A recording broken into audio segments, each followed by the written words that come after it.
Questions? Anyone, or are we short tonight? Oh, back there. Cael, it's been 5 years since you guys have lost a duel, obviously in an environment like this too. You ever take a step back to kind of take in everything you've built to this point and your coaching staff and team have built to this point? No, we don't think about that stuff. I mean, we're just trying to we're thinking about our next match and getting better and just doing what we do. I mean, we just, maybe at some point you do, but that's not something, I mean, we don't really worry about that stuff. You know, this team's not worried about anything that happened in previous years, right? They're just doing what they do and just competing hard, and they wrestle pretty dang good. You know, it's a really good team. We saw it tonight, so proud of them. Cael, was this a match where just your team just kept applying the pressure? You know, moving forward on the offense all the time, just pretty much what you want to see against them. I think so. I think you got to go back and kind of think through the matches, but yeah, I think for the most part, I mean, that's just our style, and we're going to move forward and we're looking to score points, right? And I think with very few exceptions, that's just kind of the case. So, but yeah, I think we have a lot of little things we can work on, and I think I say it every year, but I mean, Iowa does a really good job of kind of figuring your guys out and scouting them, so they always you can always go back and kind of see what you can do better, because they're usually very prepared for the matches, so they do a really good job with that stuff. So we can kind of go back and watch these matches and pick up some things we can do better. This one's for Tyler. Can you just walk us through that moment, the final seconds of your match, hyping up the crowd, the fist pump before the match is even finished, and also just kind of wrestling through the adversity, the blood timeout and everything? Yeah, I mean, the blood time, that's just what happens in wrestling. Things happen. So I wasn't too really worried about that. But I mean, as far as the celebration and that stuff, I mean, I kind of just blacked out. I have no idea what I really did. I'm just enjoying the moment, and grateful for the opportunities to go wrestle a team like Iowa. I mean, they're probably my favorite team to wrestle, just because I just like wrestling.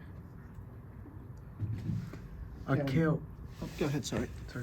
what went into the decision for Braden not to wrestle tonight? Was that injury related or something else?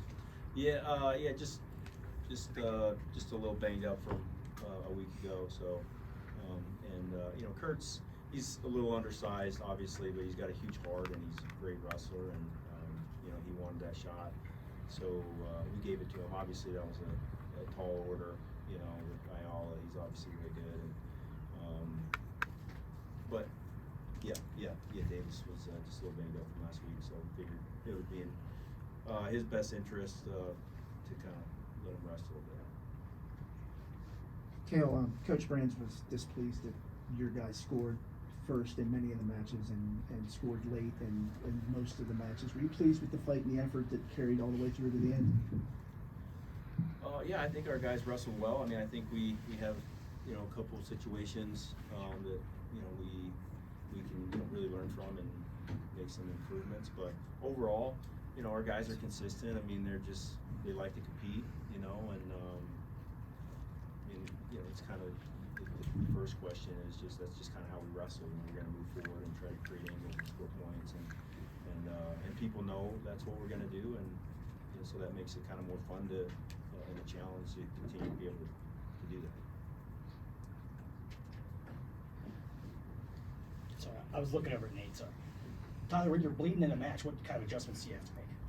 No, nothing really. I mean, just all wrestling at the end of the day. I mean, kind of take your emotions out of it, especially when you have, I don't know how many people were there, so the adrenaline kind of gets pumping. I didn't even really know how bad, what it really looked like. I knew there was a little bit of blood, so it's just part of the sport, and I kind of like it. It's fun, makes you feel alive a little bit. It's not his eyebrow. A lot of those are stitches. So, yeah, it looks pretty bad. Tough dude. Yeah, Greg. I know you guys, being at towards the tail end, you get to see probably a match of Tyler's, and to see him black out, as he says, it doesn't remember what he did. What's that do for you as a teammate to see that type of response in a win like that? It doesn't quite do anything for me. I know that doesn't sound great, but I know all 10 guys, all 9 guys, including me, are gonna do their job and take care of business. So it's part of what's great about being on this team is you don't have to worry about those guys.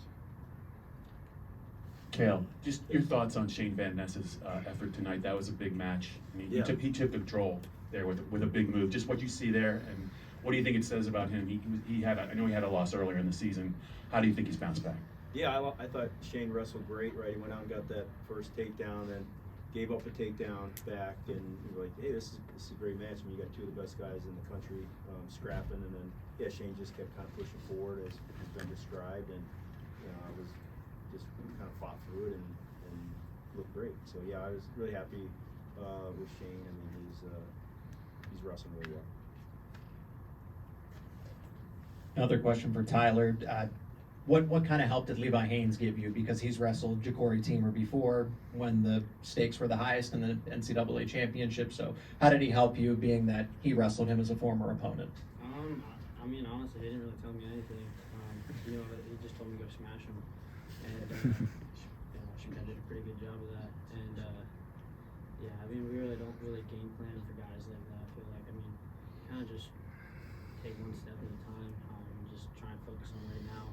There's not really like a focus on guys in the future. I just worry about getting better and having fun.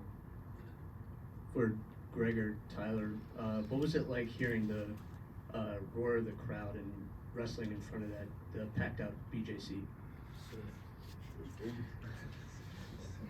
Greg, go ahead. Oh, it was cool. Tyler, anything more than that? Sick. That's all I got to say. Cael, for years now, we've heard you talk a lot about not focusing on wins and losses or the outcomes, but more improvement in the process. Is that a mentality that you had when you were young? What sort of influences have you had in your life that made you adopt that? Is it something you used during your competitive career?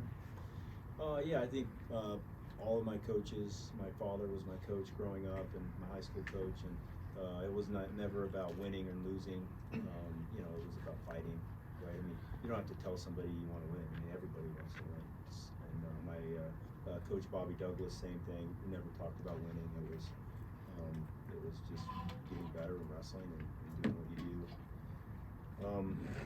So yeah, I just was fortunate to come up with some great coaches and some great men, and it always worked for me. And different things, little different tweaks and spins on the approach, but yeah, I mean, there's a higher standard than winning and losing, right? And that's a pretty low standard. I mean, we can it's more performance, and our effort and our attitude is always going to be a higher standard than win or lose. This is for everybody. Do you guys believe in making statements? I mean, can you make a statement as a wrestling team in a dual match like this?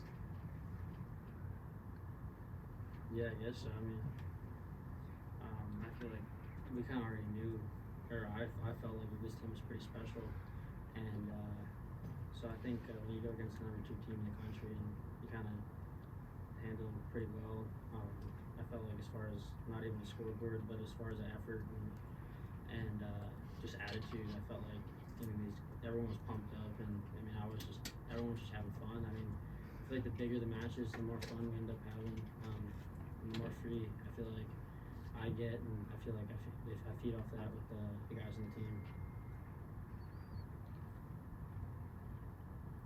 All you. I don't think so. Just because, I mean, each time you wrestle somebody, the next day it's a new day, new person, new team. Nothing really transfers over.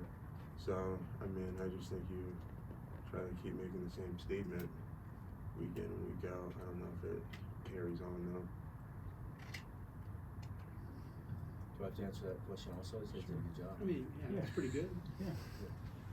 Yeah, I mean, we just we're just trying to be at our best in the big moments, right? I mean, that's a statement that is just of consistency. I mean, consistency is kind of the name of the game. But as coaches, I'm sure as wrestlers, you're always thinking about the next one and the next one and the next one, right? I mean, and not even just the next match. You're thinking about next year and the next year, and you know, we're gonna see the same team a couple more times, so it's just, you're always, yeah, you enjoy it, you have fun with what you're doing, but it's more fun to kind of just keep challenging yourself to try to get better all the time, right? We good? Anybody else have one? We got one more. Thank you. Coach, what were your thoughts on Iowa's strategy to wrestle Angelo Ferrari as opposed to their regular starter and Gabe Arnold? I don't think that was really a surprise. We kind of figured that might be the case, just based on stuff that had happened and things that were said, right? I mean, but yeah, I think Carter's, you know, he would have been ready for, you know, either opponent. Obviously, they're two great options. They're both really good wrestlers. So. Okay. All right, folks, thank you. Cool. Thank you.